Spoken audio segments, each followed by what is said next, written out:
Roedeliuss' 50-year career encompasses infernal proto-industrial music, pastoral synth pop, pastel ambient, and many points in between.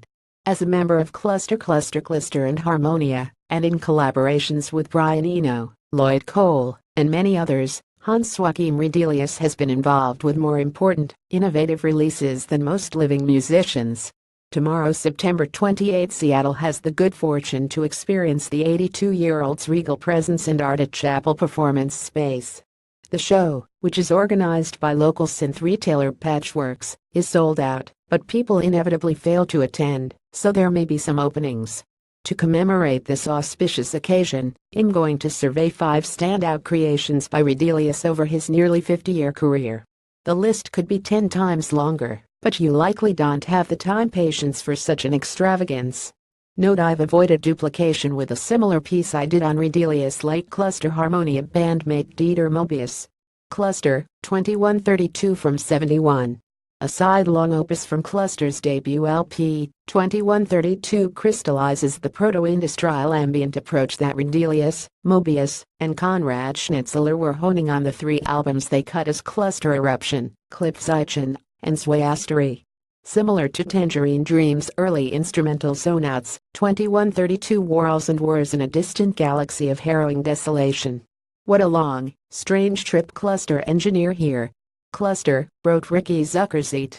This odd ditty from 1974's beloved Zuckerzeet German for Sugar Time captures Roedeliuss and Mobius' unparalleled ability to merge the jaunty with the unsettling within a synth-based context. Wrote Ricky is yet another paragon in a long line of tracks that slot into this difficult aesthetic, which I may hazard to call Rube Goldberg machine pop. Many have attempted to achieve this sort of thing in the decades since Cluster were operating at peak productivity, but few have equaled what they did on this album and on Sawaya Soso. Cluster, Inuit Geet Sawaya Soso. In some weird corner of heaven, this track is soothing the nerves of anxious newcomers.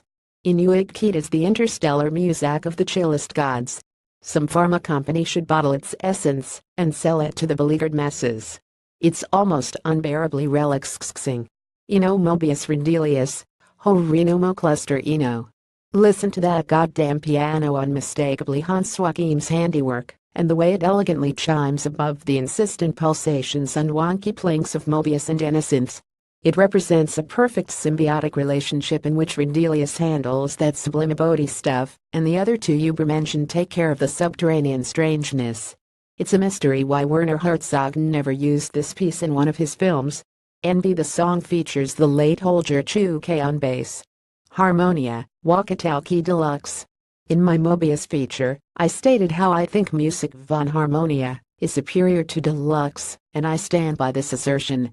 But Walkie-Talkie could definitely hang with that classic LP or anything released by New, whose guitarist, Michael Rother, also played in Harmonia.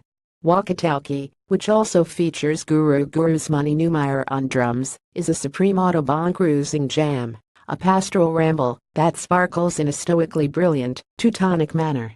When you go to make that inevitable "now that's what I call krautrock" mixed up, you need to include this cut. Roedeliuss, Sambuca, and Hairspace Museum at Chapel Performance Space, 8 p.m., $12, all ages.